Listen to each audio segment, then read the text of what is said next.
Hello and welcome to Dinosaur Man News and Reviews. I'm Andy Hughes. I'm here with Alex Hudson. Edgier than ever. We are kind of rebels. We're like a Swiss Army knife. We've got so many edges. Some of them Is that what you think a rounded. Swiss Army knife is? Yeah, it's just A thing that doesn't really have edges because it's rounded. yeah. But what about all the little accoutrements? The accoutrements. Accoutrements. Yeah. Yes, I put a bit of stank on Yeah, that. you did. You sound like a regular Pepe Le Pew. Like you've got the little knife that's got an edge. Mm-hmm. You've got your little toenail clippers. Can't clip without an edge. The knife in the Swiss Army knife really won the deal, didn't yeah. it? Because it could have been called a Swiss Army corkscrew, and this would be a very different matter. What's the best part of a Swiss Army knife? I mean, I don't know what's in an official Also, Swiss Army knife. Do you want me to find out? The Swiss Army really did a good deal there, didn't they? Yeah, they don't get involved in any wars, but they got a lot of time to develop a knife. Why do you think nobody fights the Swiss? They know they've got that multi-tool knife. Yeah, they don't use guns. That's the problem. No, they do. The gun is in the knife. Okay, I'll find out. Swiss Army you just knife. kind of go click, click, click, click, click. Oh my god, he's got a Swiss Army rifle now. A Swiss Army rifle. Yeah, it's part of the Swiss Army knife. Okay, so what is an official Swiss I Army heard knife? a rumour that every Christmas, little Swiss boys and girls, they get, for their first Christmas, the base model Swiss Army knife. And every Christmas past that, they get an extra thing added to their Swiss Army knife until they're 89, and they have this giant ungainly thing they have to carry around with them at all times, but they are prepared for everything. Okay, main tools. Large blade imprinted on the blade shank of Victorinox models with Victorinox Swiss made to verify the knife's authenticity. A small Made by the blade. army. A nail file / nail cleaner / metal saw. Ho ho! Could chop through nails and metal. Wood saw. Fish scaler. Hook disgorger. Ugh. Ruler in centimeters and I inches. don't know what a disgorger is, but I don't like it. Scissors. Electrician's blade / wire scraper. Pruning blade. Has it got Pharmaceutical those- spatula. Has it got those two jump cables you can use to start a car? Let me see. Cyber tool. Bit driver. Pliers. Bitcoin. Wire cutter. LED light. Not in the original days, I guess. USB stick. Also not in the original days. All in one knife. Magnifying lens. Phillips screwdriver. Hoof cleaner. Shackle opener.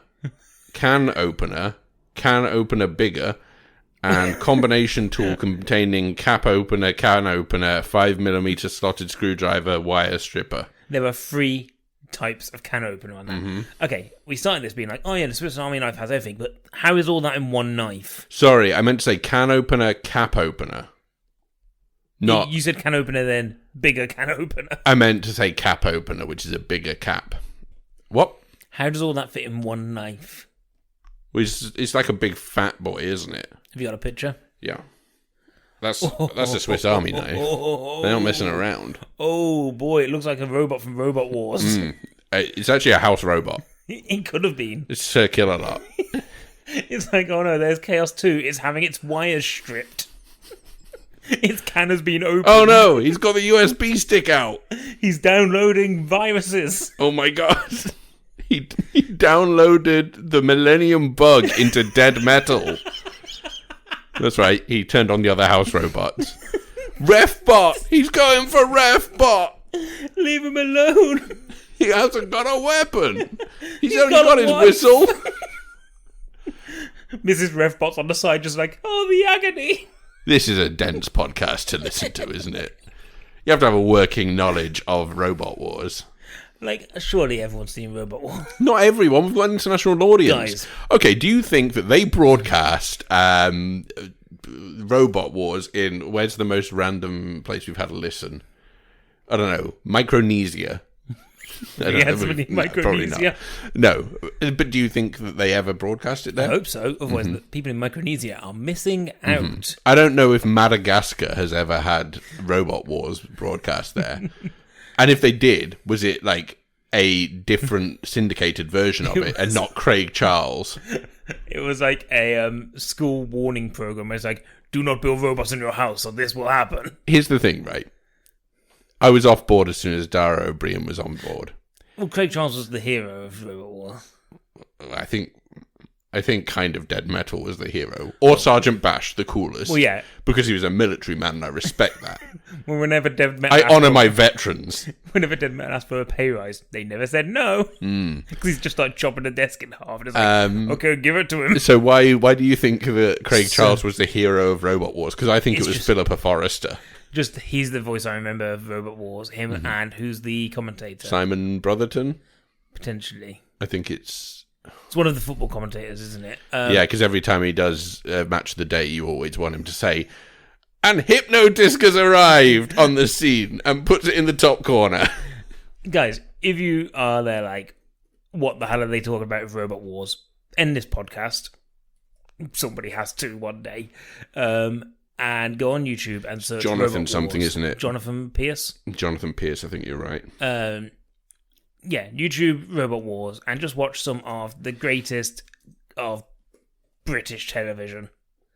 Yeah, it's Jonathan Pierce. Like, Robot Wars was my go-to as a kid. I've just been like, if it's on, I'm watching it. But enough of this nonsense. Yes. Enough of this nonsense, guys. And now on to the other nonsense.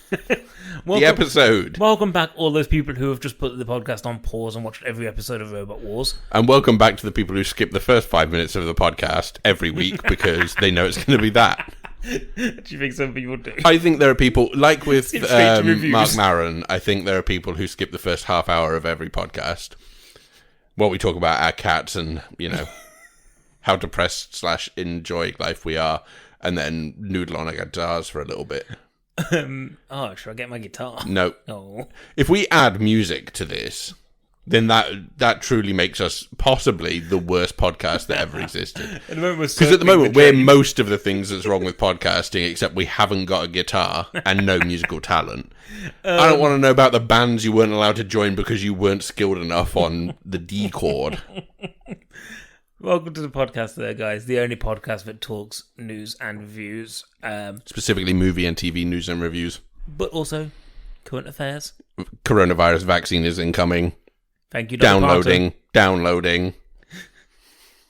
And on my USB stick. Did you hear Dolly Parton funded? Yeah, so she put $1 million towards some university research into it. Now we gotta watch Christmas on the Square. Well, we support her. Don't ruin the fucking surprise for them. We're going to do it next week.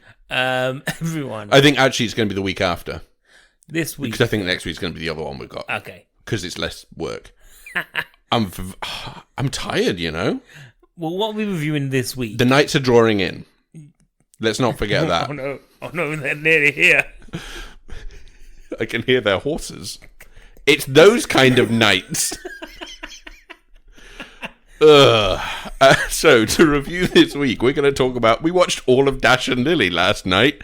Was it a mistake? Last night. Who knows? I'm also going to talk about Personal History of David Copperfield, which came out in January, February time did you here. see that? Yeah, it's on Amazon Prime now. And I'm also going to briefly touch on Blood Vessel, which is a new Shudder film. Because Shudder coming through in the clutch, guys. Well... I didn't want to watch it, but I did it. So that might give you an indication of where my review goes. I don't know. The great thing about Shudder is there's always something on there. Yeah. Shudder has done wonders for this podcast this year. They've picked up the new Neil Marshall film, which has been... it started at Movie Pass when that was still a thing over in the States, and they were making their own content. And then it's kind of just been dropped from everywhere. But now Shudder have come through and said, yeah, we're going to pick it up. So that'll be coming out next year, but, Amazing. Until then, I gotta watch Blood Vessel, I guess. What listeners to this podcast would have realised is what happens is we get to Sunday, and we're like, we've only got like 1 or 2 things to review. All Alex does is puts on Shudder, and there's always something there. Yeah. There's always something on Shudder. It implies that I do that on a Sunday rather than on a Friday night, which is when I usually do it. Is that because I kick you out of the room? Because I am banished to my bedroom on a Friday night, so I have to do something. And unfortunately, Netflix doesn't work on my iPad anymore because I think we're on too many different devices. So I don't have access to Netflix. So instead, I have to put on my Xbox a Shudder film usually, or sometimes Personal History of David Copperfield, or both. Ooh. And that's what I did this week. Well, I started David Copperfield, got too tired, then watched it the next morning at 6 o'clock, and that was good. Okay. Guys, before we get to those reviews, though, we go and we talk about some movie news. But before we get to movie news, we take a little kind of detour down this side road called gaming news. Don't go down that side road, boy. Why not? You'll only find gaming news down that way. It's only trouble and gaming news down there. Down in the bayou. That's right, he's from Louisiana. That's why he speaks like that. Gaming news. Okay, hang on. Let's just go down this dusty road called gaming news. The Chrysler Building is not in Spider-Man Miles Morales. How dare because they? of copyright issues. Was it in the other Spider-Man? I presume so. Wait, hang on. It does appear in plenty of other Marvel material, including the MCU movies and the previous gaming title Marvel Spider-Man. So, I don't know. What do you want me to do? So, basically the copyrights happen between that Spider-Man. I really want to play Spider-Man Miles Morales. It was part of the mission. There was a side mission where you had to take a picture of it. What, in Miles Morales? No, in the first one. No, in... I'd say, because that's going to be really hard if it's not there. I think they've put in a replacement. I think they've put in a the replacement. Tesla building. Mm-hmm. It's the same, but it just has Elon Musk on the top. Yeah, so going to the spot where the Chrysler Building usually sits in your copy of Spider-Man Miles Morales will instead take you to the location of a nondescript boxy building that is most definitely not the skyscraper found in New York in real world. Wow. I really want to play Miles Morales Spider-Man. Yeah, I want you to as well, so I will buy it for your Christmas present. Present? I present to you. A present is a present wrapped in prunes, guys. It's our go-to gift. It's when you bruise a present. You're cruising for a present. So I want to play it, but I don't want to get a PS5. Yeah. I've got a PS4. Yeah.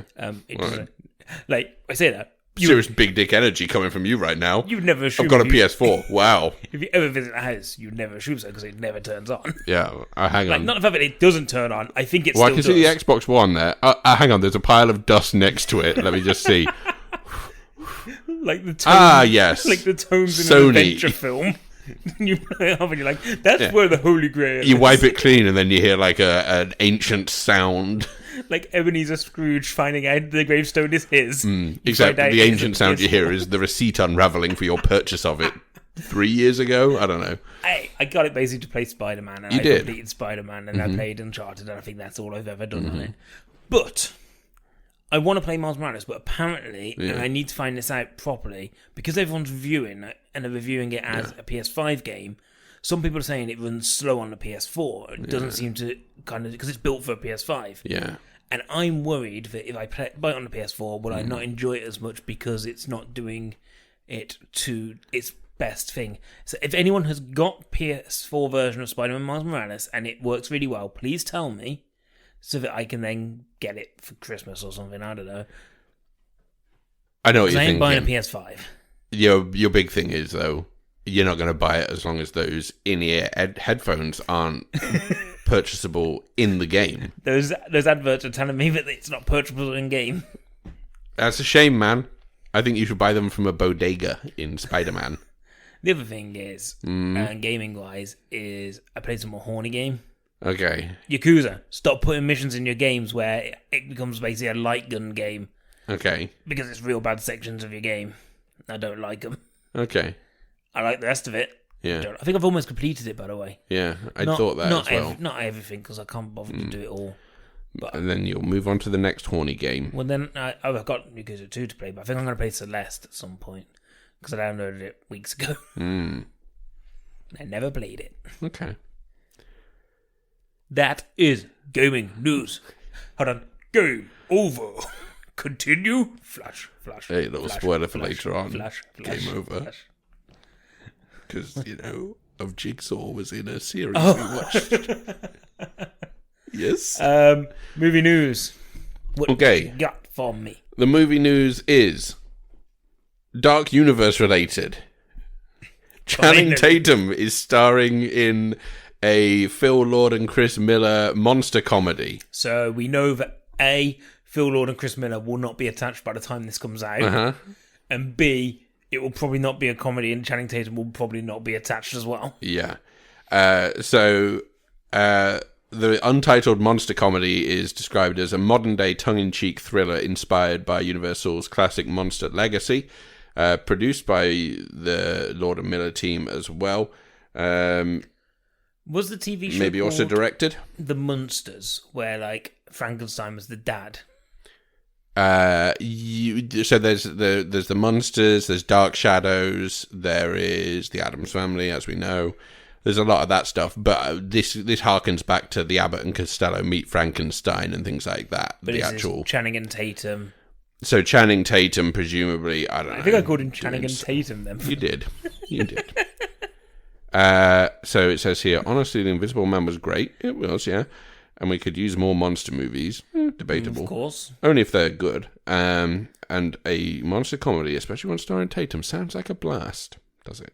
Does it indeed? That sounds like somebody just padding out an article. Yeah, it's a very short article because obviously not much is known. Obviously, the headline gives away what the article's about. Yeah. So that's not going to happen. Maybe. Not. Probably not. Phil and Chris Miller won't be touched anyway. I genuinely don't know if they'll ever see a project through to completion again. Script is coming in from Wes Took, who wrote it based on an original idea by Magic Mike writer Reed Carolyn. The film will be produced by them alongside... Blah, blah, blah, blah. Okay. The reason people love this podcast is when you do your inside reading voice. Yeah, I don't like it. When you start doing it and you... Look, I'll see if it ever comes out, but it will never come out. Disney's 20th Century Studios is developing a 5th Predator movie. Yes. Because we all want to see what happens when they use the Predator armor that they got at the end of Predator, whatever the last one was called. So it's going to be directed by Dan Trachtenberg, who directed 10 Cloverfield Lane, which we both liked. Mm-hmm. There is no details known of the script yet. It may be related to 2018's Predator, or The Predator. The Predator? Yes, because the first one was Predator, then it was Predator 2, then it was Alien vs. Predator, Alien vs. Predator Requiem, Predators, and then The Predator, as if it was like that was the final one. Mm-hmm. And God, did we ever wish that it was the final one. The Predator was something wild. Like, it was a film... Was it? It was a film that basically had autism as a superpower. And that kid killed those people. Yeah, he murdered people. And yeah, and then at the end, like, it's like, oh, we've got the super predator fighter stuff. And it's basically like this armor that has like these giant kind of wings on them or something. Yeah, I think so. I think he turned into a Gundam. I don't know what that is. I think I'm going to get you into Gundam. Okay. I think you can build, like, I think it's one of those things where it comes in like, when it comes on like trays of plastic. Yeah. And then you kind of pick it out and then you get like little tools and you screw it all together. I think that would be good for you. Okay. I think having something creative would be good for you. You know, I think in order to practice safe sex, you should always wear a Gundam. Does it sound enough like condom to make that joke? Joke. It's the unwavering support that I come here for. Wow. This is bad. I don't think I could deliver enough silence to justify that joke. Here's something that I forgot to report on last week, by the way. David Finch has signed an exclusive 4-year deal with Netflix. Cool. Okay, cool. Right, Wonder Woman 84. That's all I got for you. Wonder Woman 84. So, Warner Brothers have decided to release... to basically change the way they're going to be re-releasing Wonder Woman 84, which is due out in the UK on the 16th of December, US on the 25th. Mm-hmm. So in the US, the film will open in cinemas on Christmas Day, as well as on HBO Max, where it will remain for a month before it then transfers to other streaming platforms after that point. Okay. As far as we know, the UK is still going to be 16th of December, provided cinemas are reopened at that point. It basically leans into the idea that they've had since Tenet, that they would like to still have theatrical releases where possible, but maybe they can't, or maybe they see that it's going to be limited. I mean, you know... You would imagine that this is going to bring in a bigger audience at the cinemas that are open in the US, particularly than pretty much anything since Tenet. Yeah. Will it be enough to recoup that? Probably not. Putting it onto HBO Max for a month exclusively is kind of a useful way of doing it. And again, it's that thing of we've talked about this for years now, this kind of universal release platform. Obviously, this is slightly different because it's only available on HBO Max, which is only available in certain territories still. I think still only just in America. Or North America, potentially. Yeah. But it kind of leans into that idea. So, I mean... I'll be very interested to see what the outcome is, like what it looks like financially. Yeah. Because obviously Tenet didn't do what they hoped it would do, with it being kind of the big hurrah back into the cinemas. But then, like, Mulan didn't do what they wanted to do as a home release. So how are these films going to look like financially going forward, and how does that affect the financial kind of outlook of creating films? Yeah, and for HBO Max, it's an interesting one in that, so their original movies so far, or the movies that have gone directly to there, are that Seth Rogen movie, American Pickle, which we didn't see, although it was out theatrically over here for about a day, and The Witches, which is on HBO Max at the moment in the States, and neither of them have really performed well.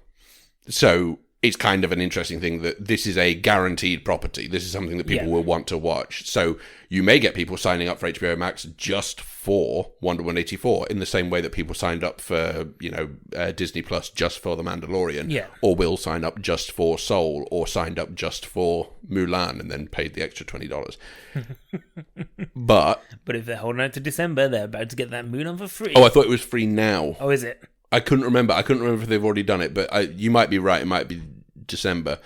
So yeah, I mean, the interesting thing obviously is the fact that with the news this week of those developments in terms of the vaccines coming along, you have to wonder if they'd have held out for another 6 months or so, would it be a better market to open up in a full theatrical run? Now, obviously, it doesn't discount the idea of them doing that again. Yeah.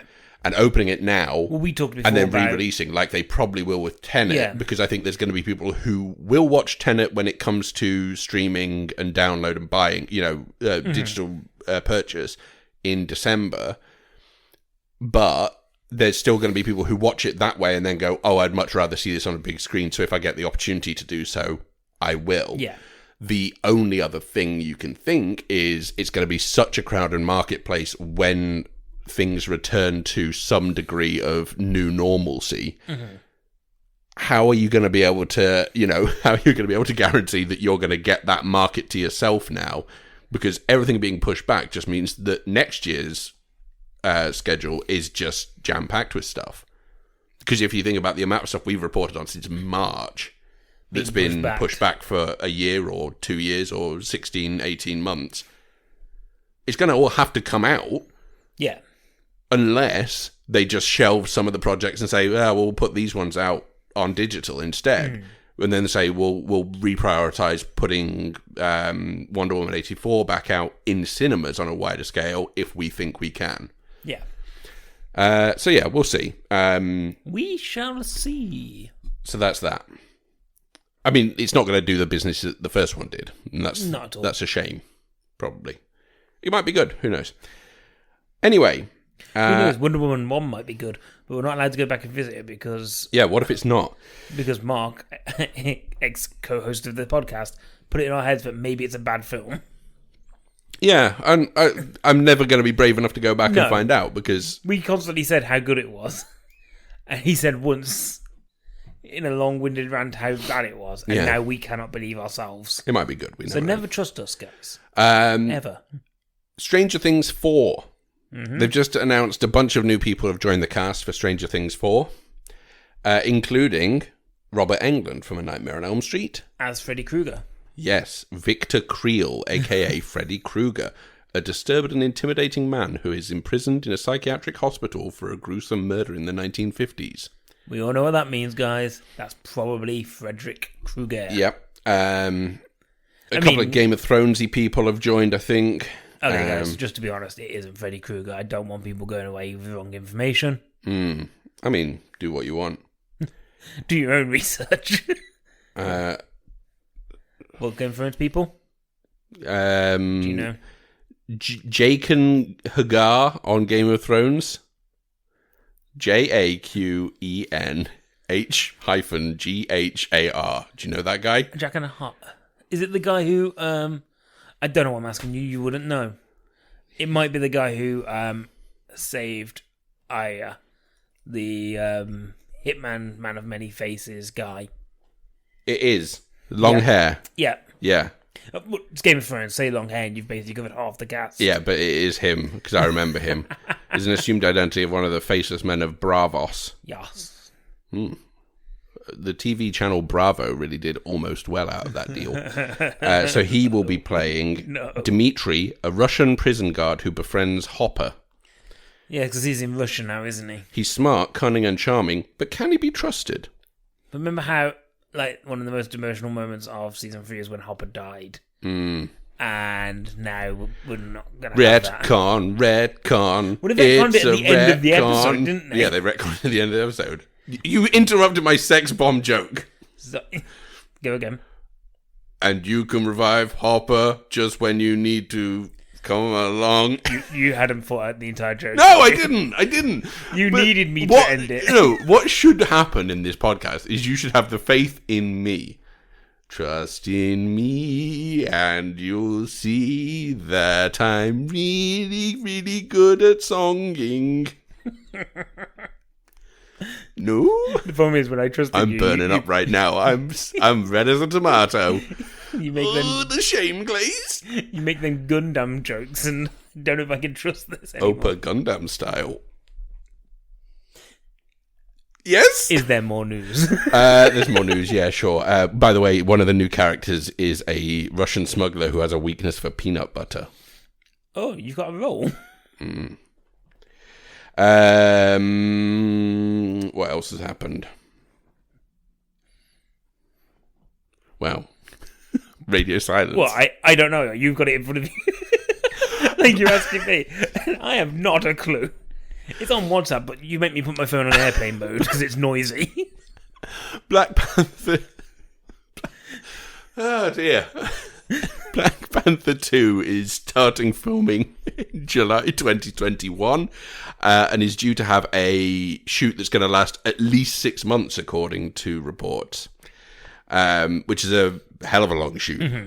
So they've got some stuff planned, clearly. Yeah, that's what I heard about this, was somebody basically saying, because they basically openly said they're not going to use any kind of Chadwick Boseman kind of motion capture or anything like that because it's not fair, but they're going to have to work out how they honour his legacy in the film, and that's where they were at. They were deciding how they move forward with Black Panther, because obviously, do you go with Shuri taking over the mantle? Yeah. And how do you then deal with the fact that, you know, this kind of icon of your universe has now disappeared, and how do you honour him?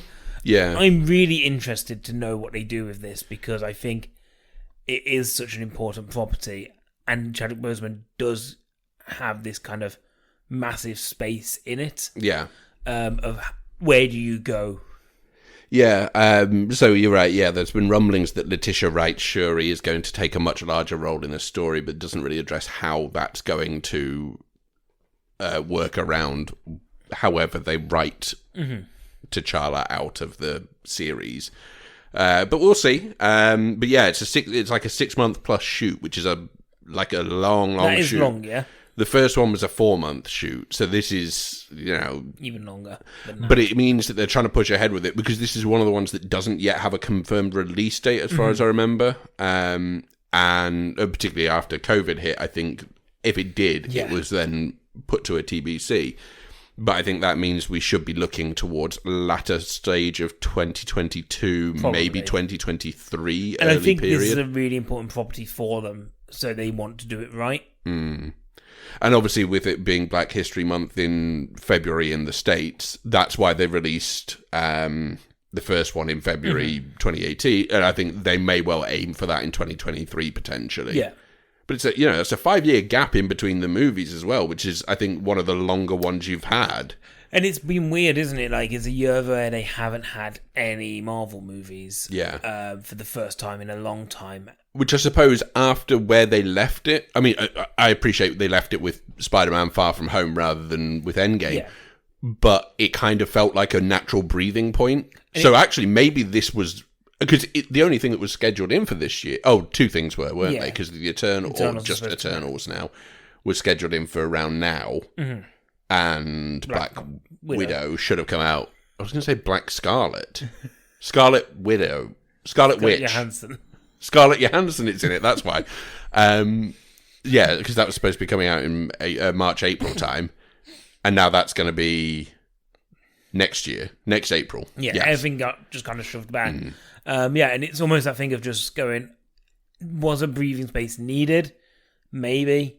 But also, were they hoping to strike while the iron is hot and get it still kind of, the machine still moving? Because it kind of felt like a fallow year even with those two properties in there, because one of them is a property tying up a thing, and then the other one is a property that is not related to anything we've seen before yet. Yeah. So it kind of felt like even though they still had two on the slate, it was kind of a rest year for them. Mm-hmm. Like when Glastonbury have their fallow year. Trailer roundup. Yes. Tom and Jerry. Those little scamps. So this movie, I've just found out, has been in production since 2009. It's a long time. What, isn't it started filming at that point? So it was originally intended as a live-action computer animated film, which is what it's going to be. It's a live-action with these two cartoon characters. And actually, it looks like they've blended it pretty well. Mm-hmm. Like, It's kind of Roger Rabbit-esque. Yes. And down to the shadow work of the characters looks good in the trailer. At least, it looks perfectly functional. So this is directed by Tim Story, who I believe was one of the directors of Toy Story 4.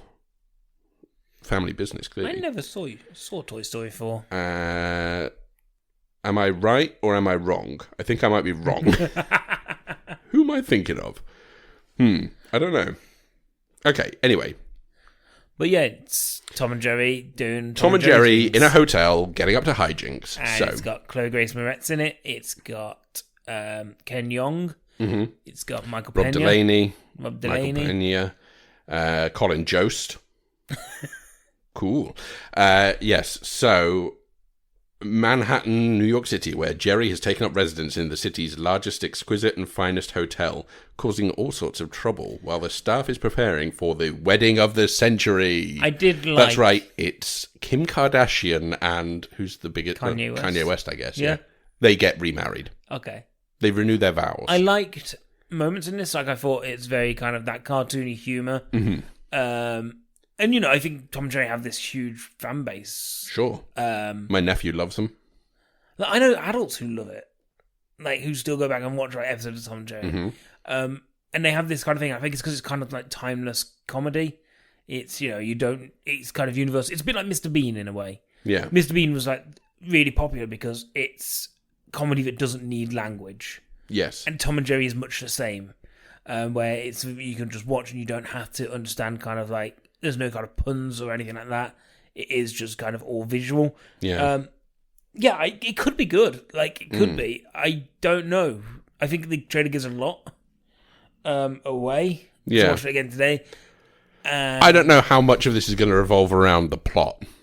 True. It might just be fun to see them doing stuff on screen. Yeah. Who knows? So when they talked about it, looks like good fun. Yeah, they talked about it a while ago, and they said that they're using kind of computer graphics that will make it 2D but almost kind of 3D. And I think at the time I was like, that sounds really weird, and I don't know whether that's just them kind of paying lip service. But like you said, it actually looks good. Like, the design looks good, and it seems to work within this kind of live action world. Yeah. I'll see. Okay. Right. Next one. One Night in Miami. So this is Regina King's directorial debut. And it's based on the play of the same name by Kemp Powers, which premiered, I think, in 2013. So a sort of fictionalized meeting based around a real night in Miami. Malcolm X, Muhammad Ali, Jim Brown, and Sam Cooke meeting in a hotel room in Miami and discussing sort of the importance of their roles within the black community at that time. The trailer kind of looks a bit stagey. Yeah. And I think that's always the problem when you're adapting a stage play. And we've talked about it with things like Fences beforehand, where it can be quite hard to make that leap from stage play to, and I appreciate this is Kent Powers adapting his own work. But it kind of felt like when I was watching, I was like, oh, okay, it could still be very good and has got a lot of good press coming out about it, and people are very excited about some of the performances and the direction. But it's always that thing that I feel like these things often have to overcome, which is, can it be a film first and foremost? Yeah. Or will it fall into the trap of being a bit too theatrical? Yeah, I think you're right. It definitely hits that kind of idea. But it looks interesting. It's got some great actors in it. So this meeting is a fictional meeting. Like this. So as far as I know, from what I can tell, it's a real night because it's just after Muhammad Ali, or Cassius Clay as he was at that point. I think it's just after he beat Sonny Liston. And it's based around that night, but the meeting is... I believe it's a fictional combination of four very important and very influential figures in black culture at that time who, you know, if you throw them into a hotel room together, that's an interesting idea because, you know, what they can talk about. So it's getting a limited theatrical release on Christmas Day. I think in the States, I don't know about over here yet. And then it's being released on Amazon Prime Video on the 15th of January next year. Cool. So, I'm looking forward to this. It looks good. I knew nothing about it until you basically put it in there and I had a look at the trailer. And, well, we talked about it previously when we talked about Regina King making those comments about the fact that, you know, if this movie bombs or if this movie is slated critically, it would spell the end for a lot of people's directorial careers if it's seen that, oh, well, this is what happens when we let a black female director take charge of a property. And it kind of feels like there shouldn't be that much riding on it, and yet you understand entirely why there's that much riding on it, because that's the way the industry is, unfortunately. So yeah, looking forward to that. And finally, Chaos Walking. So this is a new Doug Liman film. So this is Tom Holland and Daisy Ridley. Yeah, Tom Holland, Daisy Ridley, Mads Mikkelsen, David Oyelowo, and Nick Jonas. Cynthia Erivo's in it as well. So yes, a sci-fi trilogy of books. So this has been in the works for a long time. Like, this has been... 2011, yeah. Pushed back for ages. First script written by Charlie Kaufman, our good friend. And yeah, it's one of those that it's just been in, like, limbo for a long time. It never really looked like it was going to see the light of day. It's a loud trailer. Yeah. It's about a woman who seems to be the last woman on Earth. So yeah, so aliens and people can see feelings. This is Lionsgate's official release on it. So in the not too distant future, Todd Hewitt, Tom Holland, discovers Viola, Daisy Ridley, a mysterious girl who crash lands on his planet where all of the women have disappeared and the men are afflicted by the noise, a force that puts all of their thoughts on display. In this dangerous landscape, Viola's life is threatened, and as Todd vows to protect her, he will have to discover his own inner power and unlock the planet's dark secrets. It looks finished in 2017. Yeah. It's one of those. It's just been sitting on the shelf since. If I remember rightly, it was panned by audiences when they showed it, like for the reception. This is my memory of it. And they went back and they edited it massively. And it's been one of those where they keep going to put it out and then it gets pushed back. And now it's finally got to a point where it's just kind of gone, I think almost like Lionsgate's gone, it's got Daisy Ridley and Tom Holland in it. You have to get this out there. Yeah. For me, the trailer was just noise and I didn't really like it. Apparently the book's really good. Apparently there's people who absolutely adore this book. And I saw a lot of people being like, this doesn't look like the book that I read. Okay, yeah. And you can understand that if there are people who are fans of this series of books, then, you risk pissing them off because it's not like it. But also, I suppose the concept of it means, how are you ever going to realise that imagery without being completely... Because I would guarantee that pretty much anyone who's read that book would then have a different idea of how this should look or how this should function. So, yes, you're right. It had reshoots in 2018... reshoots in 2019 because of Spider-Man Far From Home and Rise of Skywalker being shot when they wanted to do the reshoots. Fede Alvarez then directed those reshoots, so he's the director of Don't Breathe and Evil Dead, the sort of 2013 remake thing. So that was a month-long reshoot process after the test audiences the previous year. So you're right, it's it's one of those ones that you never know how it's going to go, because it kind of boils down to, it sounds like it's got every ingredient correct for an absolute hot mess. And and the trailer, for me, I was just like, this sounds just too much. Maybe I'll watch it, but it's one of those I'm not overly interested in, I'll be honest. It's scheduled for release on January 22nd, 2021 in the US. Some point in the UK. Yeah. Well, I'd imagine it'd be hot on the heels if they just want to get it out there, because there's no point in doing a staged release for this, is there? January's basically the... dumping ground, particularly next year. I saw something as well. I don't know whether you saw this. Yes. About just talking about kind of January, February next year. So the Oscars are planning to allow films released up until February. Yes, that was nominated. Oscars eligibility 2020. Am I right? I think it was. Anyway. Okay, so eligibility period will last from the 1st of January 2020 to February 28th, 2021. They don't want to give Sonic that Best Picture, do they? So that move, I think, was announced... It might have been like a week or 2 weeks ago. Well, I think it was originally said like 6 months ago when they announced that they would be including streamers as well. Yeah. But no ribbons. It's streamers. Okay, good. Ouch. Yeah, 15th. Now I know how it feels. 15th of June. So the ceremony is due to be held on the 25th of April. So it's a much delayed ceremony, but it's also it's a 2-month extension to basically the ceremony date and also the eligibility period. Yeah. But obviously, yes, it means that Sonic's probably not going to get that. What award do you think Sonic is most likely to get if it gets anything? Best Picture. The Best Picture. Okay, you're going to stake your claim for that now. Absolutely. Lead actor, Ben Schwartz. Okay, guys, put your... surely James Marsden's the lead. He's support. He's support, is he? Sonic's in every scene. Well, he's Marsden the star. isn't.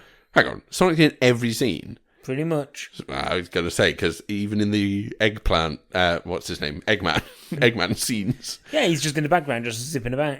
Who plays Eggman's henchman in that film? I can't remember. Because I feel like it's someone I know, but maybe it's not. It doesn't matter. No, it doesn't. It really Shall we doesn't. carry on? Yeah, that's it for now. Is it? Yeah. Reviews. Yes. So, should we do, first of all, Mando Watch? So, quick update on Mandalorian, guys. Yeah. I've not seen episode 4, okay? I just haven't got around to it. But what I've realised is this. So, I've had a chat with both Mark and Jason, who've been on the podcast before. Okay. And a couple of other people. And what I've realised is I'm probably the worst person to be reviewing Mandalorian because they are so excited about the deep lore that it's exploring, but I have no idea. So, first episode of Mandalorian, right? Timothy Oliphant's in it. And he's there, and he's wearing Mandalorian armour. And I was speaking to the guys, and they were like, oh yeah, wasn't it so cool that that's Boba Fett's armour? And I'm like, is it? And I literally had to Google what Boba Fett's armour looked like and be like, oh yeah, so it is. Okay. And then apparently there's somebody who appears at the end, and like Anthony, who's been on the podcast before, was like, oh my god, is that who I think it is? And everyone's like, oh my god, is that who I think it is? I'm like, I don't know who that guy is. Yeah. Like, that means nothing to me. So people are excited, and I have no idea what's going on. Yeah. Like, in the last episode, like episode 3, Katie Sarkoff, who we spoke about a couple of weeks ago from her time in Halloween Resurrection, yes. she appears in it as her character from an animated series. Okay. And, like, everyone's like, oh, it's so cool because she's back playing this character. And I had to have Mark explain to me the entire lore of her character for me to then go, oh, yeah, that is quite interesting. I had no idea what was going on. Baby Yoda's cute, though, isn't he? Yeah, well, that's number one, isn't it? So, I think Mandalorian, it's genuinely great. I really enjoy it. But I genuinely think I'd get so much more out of it if I even understood Star Wars. And what I've got to say about this is those guys are fucking nerds. Like, this is why I'm like, you would probably still love this show. And I don't understand why you don't, because there's so much like Star Wars in But it. do you not understand why I don't? Because it's not what I want it to be. And everyone had told me it's not what this is. And then I watched it and I was like, no, it is this. I get the fact that it's Do you understand? Does that make sense? I get the fact That's the worst phrasing I've ever done.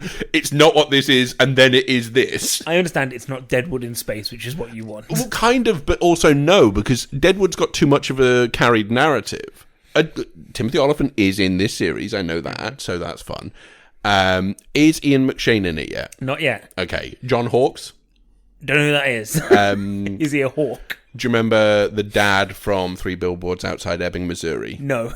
Who dates Samara Weaving in that movie? Not at all.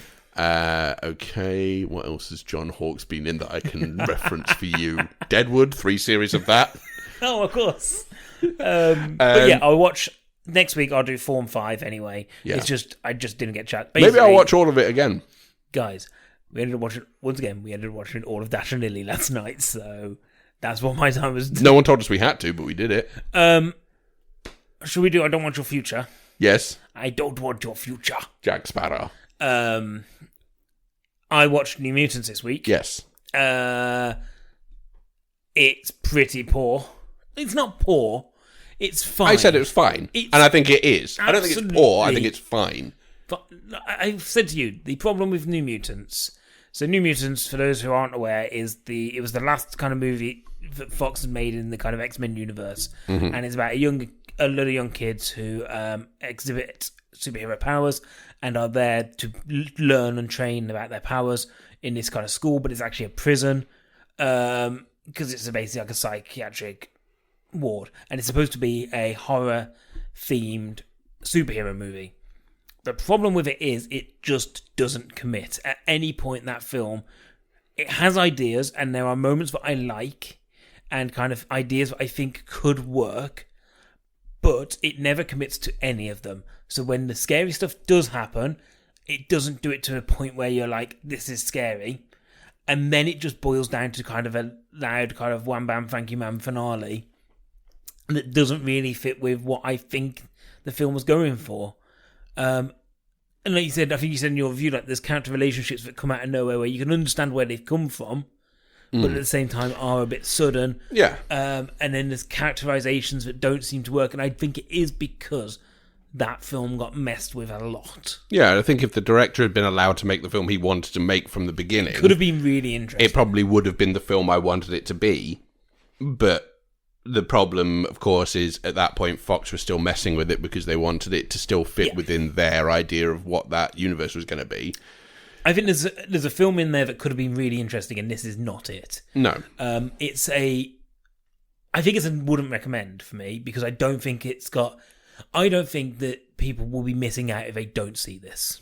No, I don't think so. But I think the same would go for the last couple of X-Men films. Absolutely. Like, this is the thing, is that If you put that against X-Men Apocalypse, I'd much rather watch New Mutants than X-Men Apocalypse. No. I think it's got better moments within it. X-Men Apocalypse has at least moments that are visually interesting. I think there's some visually interesting stuff in New Mutants, though. And I think if they'd have committed to it, like I said, yeah, it would have worked as a film. X-Men Apocalypse doesn't work as a film. I'll be honest, right? And has... It's got some very ropey CGI in X-Men Apocalypse. X-Men Apocalypse and even X-Men Dark Phoenix. I think you could ask me to name like 5 moments from those 2 films in total, and I don't think I could. Yeah, they're both awful, probably. I mean, I never saw Dark Phoenix. X-Men ended with Logan, guys. Let's just all assume that. Okay. Also, the timeline doesn't match up in New Mutants. Did you notice this? So, obviously we know Fox don't know their own timeline anyway, but New Mutants has a character who can read people's kind of pasts can see people's pasts and then build fears off that. That's her power, or something like that. She sees in the nurse's head the stuff that is happening to the children in the facility that you see in Logan. Yes. But they also mention that the X-Men are still a thing in New Mutants, but the X-Men aren't a thing when Logan happens because mutants kind of basically dead. Which means this film New Mutants takes place in both the timeline of Logan, but also the timeline of and one established and moving kind of actual able X-Men. And it can't be both. How long have the X-Men been dead for in Logan? Some time. It's been some time. And this is the thing, I'm there like, it's just a little thing that I'm just like, Fox, like, you never understood how to do a timeline. Like, nobody knows where the previous film was set. Well, often they don't know where the current film is set. No. Like Days of Future Past was their perfect film because they got to do different timelines and still managed to get them all wrong. Should we continue with actual reviews? Well, Personal History of David Copperfield also fits under I Don't Want Your Future because it came out in January. So this is the adaptation of David Copperfield by Charles Dickens.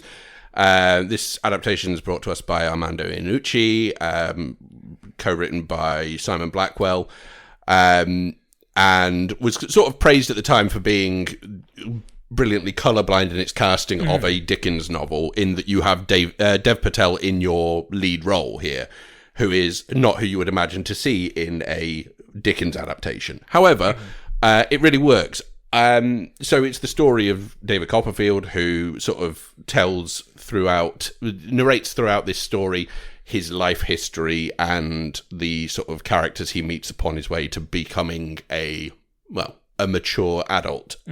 I think it's great. I think it's really good fun. I think it's got some brilliant performances in it. I think Dev Patel is just terrific in pretty much everything he does. So I really like that. Tilda Swinton is wonderful in this film. But you've also got some smaller performances from people like Peter Capaldi. You've got Hugh Laurie popping up for a bit. It's really good fun. And I think it's a great example of taking a text and still honouring the text, but also refreshing it in a way that still keeps it, it's not like they've all got iPhones now or anything, but it feels like a much fresher take just because it doesn't feel quite as stuffy and as, I think the costume works great and stuff like that, but it doesn't feel quite as period drama or period comedy as a lot of those other adaptations of Dickens can feel. It doesn't feel like everything's really starched collars and everything's very proper. And I think that's to its benefit. I think it just is a good time for a couple of hours. And I think in terms of that, to get that kind of result from a Dickens novel kind of feels like that's an achievement, because it can often be that if you see some things coming out that is this Dickens adaptation, you might go, oh, well, it's a bit sort of dry and a bit...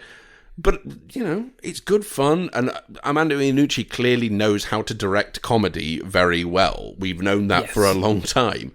And I think, when you've got performances like the ones you've got in here, which are really fully, they're really fully committing to what they're in, I think that's, really good. I would recommend. This is a really fun film, and I think...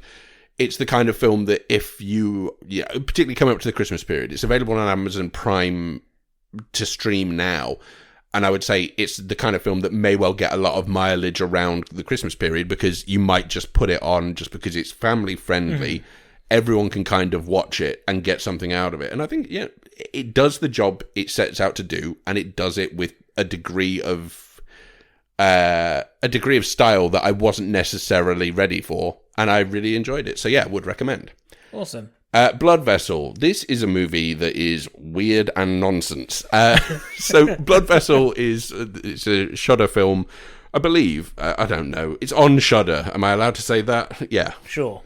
It's true, so yes. So, co-written and directed by Justin Dix. It's an Australian production, and basically it's the survivors of it's World War II drawing to a close, and the survivors from a hospital ship which has been attacked are floating on a life raft, and they come across a German minesweeper vessel, and they decide to climb aboard to see if they can survive that way, because the way they see it, it's better to be captured by the Germans than float out at sea for too long and end up drowning or whatever.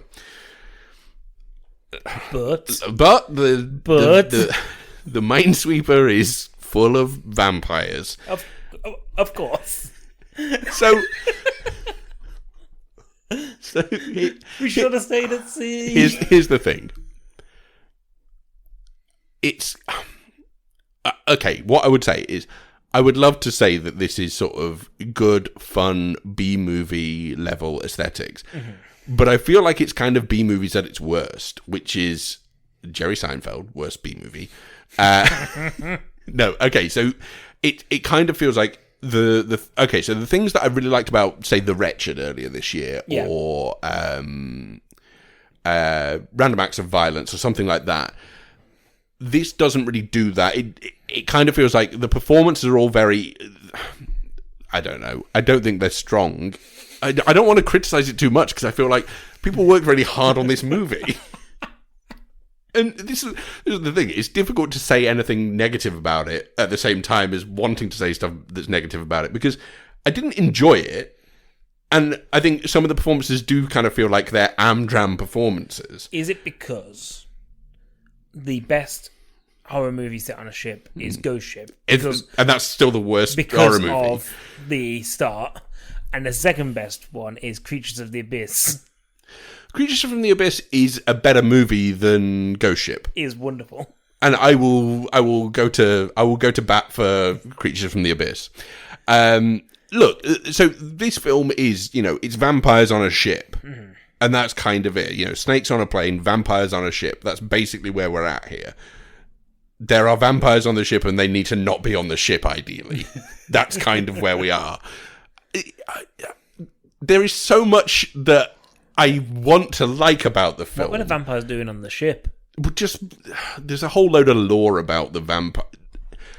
It's one of those films where you kind of you expect to not have to really pay attention, but then you kind of feel like you have to pay attention because they're often speaking in vampire, and it kind of means that you're like, oh, okay, right, we're switching gears here. And I got to the point with it where I was just like, it isn't the B movie I want it to be. And I don't think it's a good B movie because it just isn't. That's the problem. It could have been, but maybe it couldn't have been. I don't know.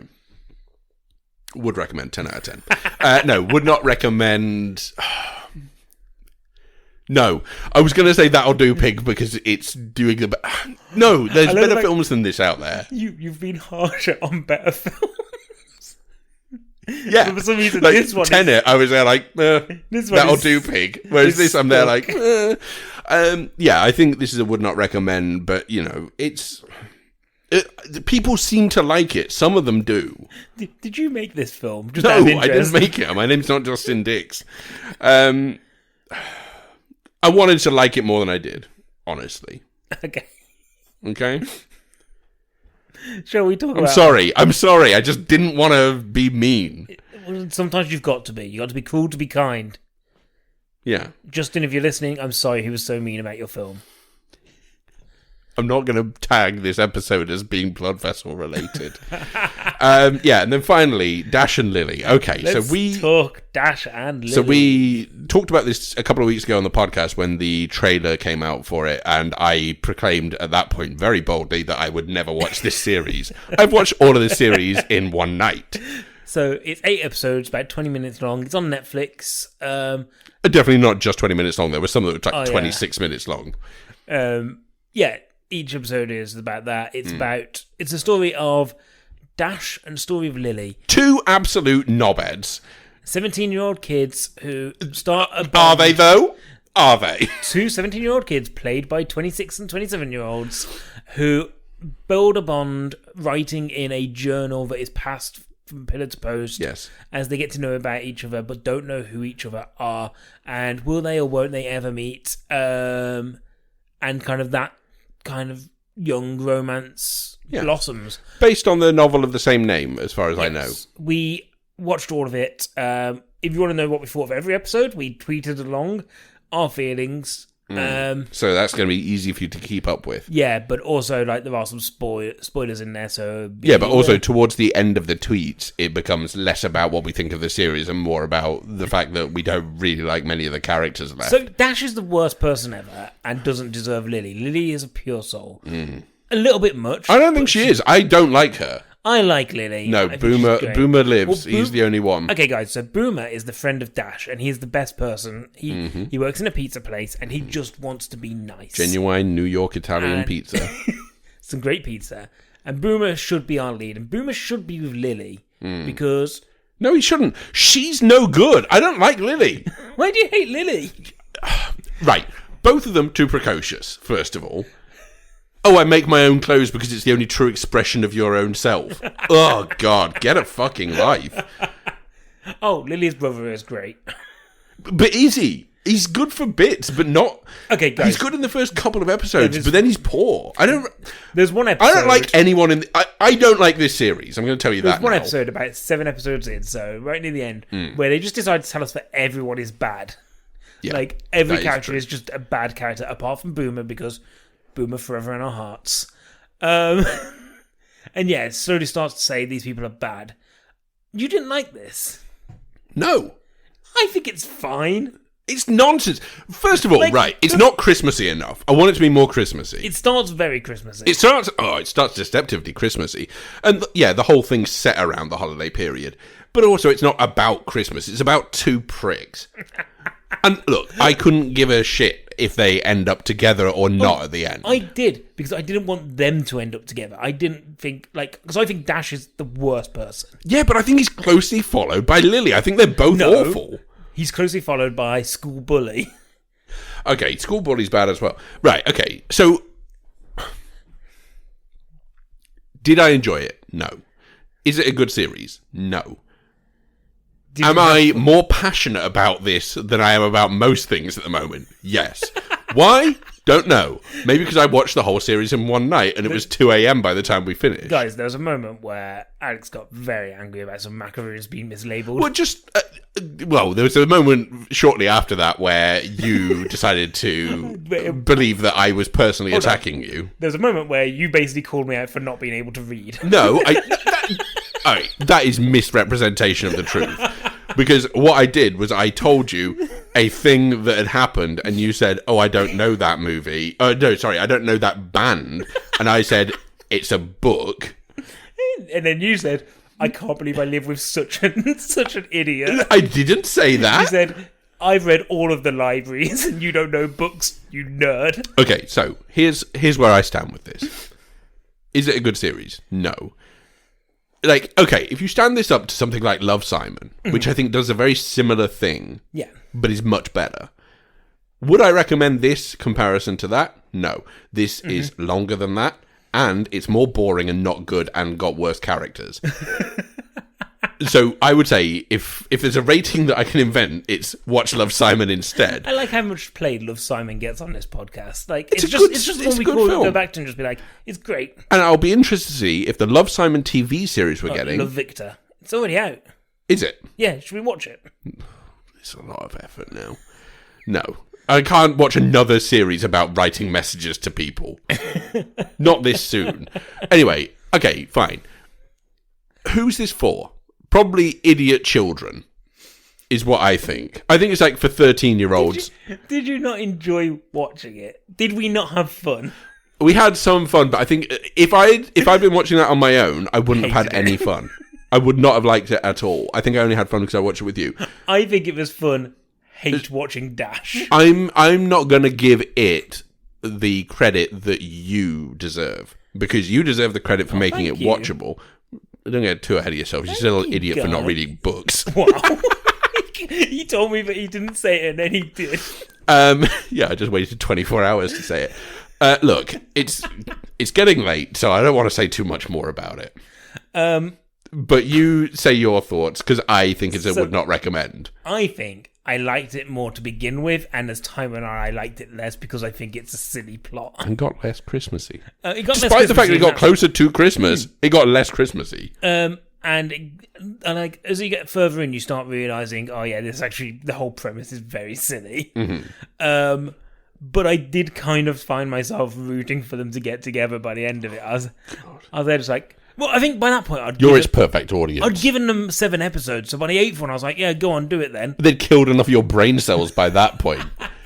Like, you know, and I think what's really nice about it is its representation in the series is fantastic. Like, it's got a wide range of people represented, and also, you know, Lily's kind of family and traditional state.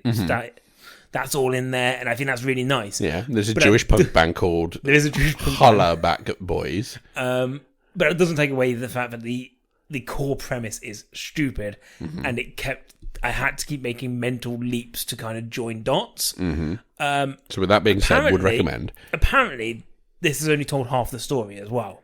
Because when I said to you, do you think they'll do a second series? Apparently, this is only half of the book. Okay. Which means we've got to go through Dash and Lily Part 2 at some point. But once this... Okay, so here's the problem. Once the central premise of the show is over, which is... They don't know who each other are. Yeah, they're writing notes, but it's anonymous. Once that's over, which by the end of the series, by the way, guys, it's really weird that Dash is anonymous. Like, he's there just like... Lily, I'm in your computer. Yeah, he wears a Guy Fawkes mask. Look, I think that this is the problem, is that when that bit is resolved, it then means that the series, the little interest that I had in the series, is completely obliterated, apart from horny grandma. Grandma's really horny. Great aunt or whatever it is, not grandma, but still. If it's not for that premise, why are you making? I don't see the point in them making the first series, let alone the second. Like, but now, what story is there to tell that's interesting? It's one of those series where I feel it could have been a film.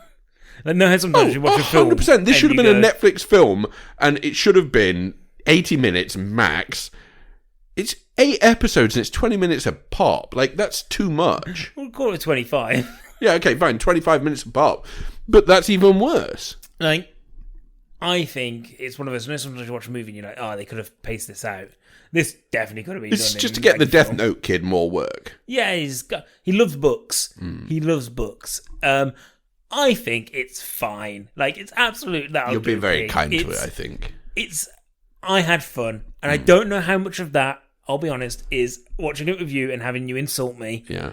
Maybe sometimes I just need... Well, that was episode 7 by the time I insulted somebody you. to give me a kick in every so often. There's a point where Dash insults the name Andy, and I am not cool with that. Yeah, episode 3. Bad episode.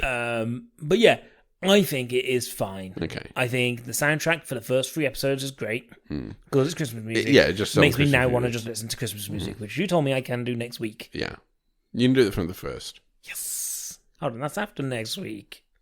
It's about a week. Okay, guys, I'll watch it then. But yeah, it's fine. Like, it passes the time. We wanted something as background noise. Do you think idiot children will watch this? We did. And we're idiot adults. So, I guess that showed us. As long as you watch it and agree that Dash is the worst person, then you have watched it correctly. Okay. Anything else to say? No. Wonderful. Okay, that's the episode this week then, guys. We are on all of your favourite podcast apps, but also on social medias. We're at Dinosaur Man 15 on Twitter and Instagram. We're Dinosaur Man Podcast on Facebook. We all about that. Give us a subscribe, maybe give us a rating, share amongst your friends. Thank you to Johnny Neves, as ever, for the theme song. Yeah. This week, it, over time, became less Christmassy. Thank you, Alex, for being the host. Thank you very much. You're the host as well, and you did a terrific job this week. And until next time, guys, do you want to play a Christmas game? Oh, yeah. Sorry. He's Christmas Jigsaw. Lily. No, she is. Yes. Sorry, we forgot to mention that. Christmas Jigsaw. Including Game Over. Yeah. Didn't like that. Scared. I got scared. I thought at one point maybe Dash's nipples were going to be ripped off somehow. And the fact that she's on that little tricycle, even scarier. And she's played by Tobin Bell. So strange. Okay, we'll see you next week for a special episode. Jingle, or maybe jingle, Christmas on the way. We might... Depends how timing works out. I can't Well, I don't know if we're going to do 2 episodes. Oh, no. This Sorry, we're not going to do not 2 for you guys. Yeah, sorry. Bye, guys. See you next week for Christmas. Dinosaur.